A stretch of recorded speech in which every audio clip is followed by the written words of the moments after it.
Hello everyone, welcome to the Tristar Gym channel. Today's video is a discussion on how to master Jiu-Jitsu. This is going to be a very short video, so I'm only going to be covering a few of the key concepts of the inner game of Jiu-Jitsu. And if you guys like these videos, I will be definitely putting up a few more. For me, the physical training and the mental aspect of Jiu-Jitsu is equally as important.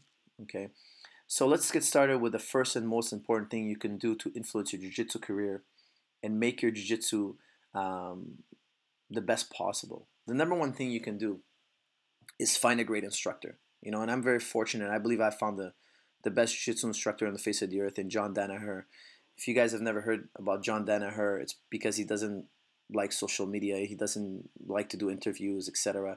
He likes to live in the shadows. I mean, the guy doesn't even own a computer or a television for that matter. All he does is study the art of jiu-jitsu and read books.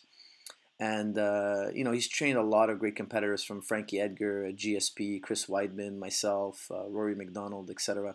A lot of the great jiu-jitsu practitioners. But he's not the kind of guy who likes to stand in the spotlight. But anybody who's ever went to the Renzo Gracie Academy and worked with him, I guarantee you they're going to tell you he's unbelievable. He's on another level of teaching. And that's the first sign of a great instructor. When you work with a great instructor, the number one thing that comes across is that his class is a total mind blow. Even if you're a black belt, a great instructor can blow your mind. He will show you details, things you haven't thought of, things you didn't know were possible, and he will facilitate your learning immensely because he will be able to point out to the things you're not able to see. And that's what a great instructor does. A lot of instructors out there nowadays are more salesmen, and they're more trained in the art of giving stripes and giving belts and building a following than they are of teaching the art. And this was the great pitfall of karate. And jiu-jitsu, the jiu-jitsu world, we have to stay very far away from this. We have to be very careful not to repeat the process that karate fell in. What happened to karate? A lot of people say, oh, I have a karate black belt, and people will snicker now. They'll laugh. They'll think, hey, that means nothing. And it's true. A lot of karate black belts out there, they mean nothing. There's still a lot of good instructors, but a lot of bad ones as well. And what happened in the 60s, Masuyama was challenged by Thailand to compete, karate versus Muay Thai. And people might not know this, but karate won 2 out of the 3 fights. They had 3 competitors on each side compete, and karate won 2 out of the 3 fights. Would that happen today? Absolutely not. Today, Muay Thai would win 3 out of 3 every time, pretty much. And the reason for that is because karate got watered down. It was very powerful and very potent in the 60s and 70s. But then in the 80s, when karate started becoming very mainstream, instructors started feeling the pressures to give out belts more easily. Why? Because membership would dip. If you were giving people true hardcore karate training and making them spar, etc., people just couldn't hack it.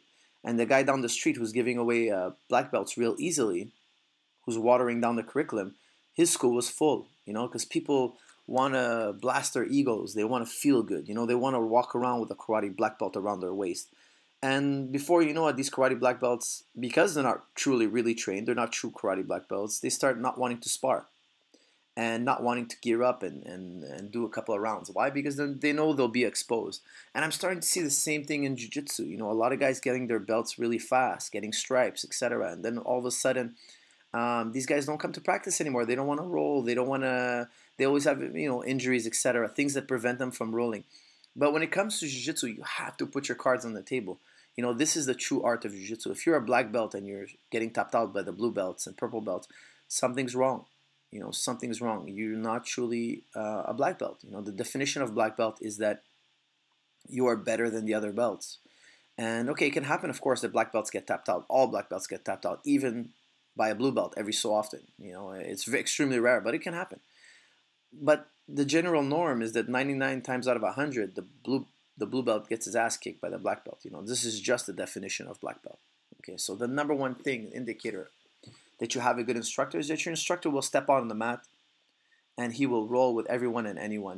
This is not something easy to do. This takes a very unique individual. And I live by this code. I mean, when GSP, Rory, all these guys come in the gym, all my UFC fighters, when they come in, I roll with every single one of them in front of everybody. I hide nothing. And this is super important because that's what jiu-jitsu is all about. In Jiu-Jitsu, you have to put your cards out on the table. And slowly, a lot of different Jiu-Jitsu clubs nowadays are trying to take that away. And they're leading us to the same dead end that karate took. And I really believe we have to stay as far away from that as possible. Luckily for Jiu-Jitsu, it's going to be extremely hard to do this with Jiu-Jitsu. It's going to be very hard to water down Jiu-Jitsu. Not like with karate, but still, I think we're still headed to that direction to some degree. Now, the next and very important thing you have to do if you're serious about mastering Jiu-Jitsu is your approach to training.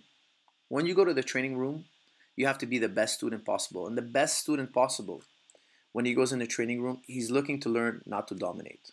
Okay, so when you go in the practice room tomorrow or later today, I want you to go in there with the idea that you're going to go in there to learn and not dominate. Because when you're in the practice room, a lot of times you feel pressure. You know, you feel good if you did well, and you feel like crap if you got subbed or your guard got passed. You can't live and die on the mat. You know, I always tell my students, don't live and die on the mat. To do Jiu-Jitsu, to get really good, you're going to get your ass kicked. You know, no man started as black belt. All the great black belts, you know, usually are very humble people. Why? Because they spent a decade getting their ass kicked. You know, they spent a decade as a lower belt. And that means that they were always on the bottom of the food chain. There were always black belts on top of them. Usually it takes you about 10 years to become a black belt. So that means for 10 years, on average, you had guys who were better than you on the mat, kicking your butt, you know, reminding you every day that they're better than you. You didn't start on the top of the food chain. So if you live and die on the mat, if you're so sensitive that every time your guard gets passed or every time you get tapped out, you go into a negative downward spiral, what's going to happen to you is that you're going to quit. Jiu-Jitsu is too much of an emotional toll. You know, so when you get tapped out or your guard gets passed, you got to ask yourself, you know, how did that happen? You know, what can I learn from this? How can I move forward? How could I improve my jiu-jitsu from this lesson? And it should just be that's all it should be, a discussion how not to let that happen again. You know, how do we get better from here? Because if you don't have that discussion, if it's more of a oh I suck or I'm no good, and it's more of a judgment, you know, I didn't dominate, I lost. If your thoughts are taking you there, you're taking your eye off the prize. You know, you're taking your eye off the process. I mean, you know, because a good jiu-jitsu practitioner is focused on the process, and the winning will take care of itself. He'll get better eventually on his own. But if all he could see is the finish line, he's not putting one foot in front of the other, and he's just looking outside towards the finish line, he's going to trip himself up more often than not. Okay, so when you go to practice, don't worry about who tapped who. Don't worry about who passed whose guard. Worry about how and how come, and how to be able to prevent that and how to get better. If you focus on this, you will get much better than your partners who are just so focused on who tapped who and who did what in practice. You know, this is a huge idea. If you can master this idea, you'll be light years. You're going to learn light years ahead of your competition. You know, go into the practice room, look to understand and learn, over looking to dominate. And of course, we all want to dominate. You know, we all want to win on competition day. When you go on competition day, it's not just time to learn now, it's time to dominate. Now it's time to unleash the hounds, so to speak. You know, you got to go for it. You know, you got to grind them out and you got to go for it. But to get there, you got to bow your head, you got to be very humble, and you got to take your licks. You know, you got to be ready to expose your game and see what your game is made of. And be honest with yourself. Be honest with yourself. Is my guard any good? What holes does it have? How do I make my jiu-jitsu better? And your instructor should be there side by side with you, helping you answer these questions. And this is something me and George did for years. You know, if George had perfect rounds, I wouldn't pat him on the back and tell him how great he was. You know, we would figure out little inefficiencies, little mistakes, little errors, and we would try to polish those up. And that was the great type of decisions that we made back in the day, because we were so focused on making things better, we never thought of the finish line, and the winning took care of itself, so to speak. So I hope, guys, these few ideas made sense to you all, and so this will bring us to the end of this episode. I just want to say thank you guys for all the likes and shares. Please continue to like and share so we can make more videos. There's a lot of things coming out on the horizon. We're going to have a lot of different people getting involved in the show. We're going to be bringing you the best of martial arts, from striking, wrestling, jiu-jitsu, and of course we're going to be doing all sorts of things, bringing in professional boxers, wrestlers, Olympic wrestlers, black belts of all sorts in Jiu-Jitsu. So look forward to that, and we will definitely make this channel the best MMA resource, martial arts resource on the face of the earth. So look forward to that. Thank you.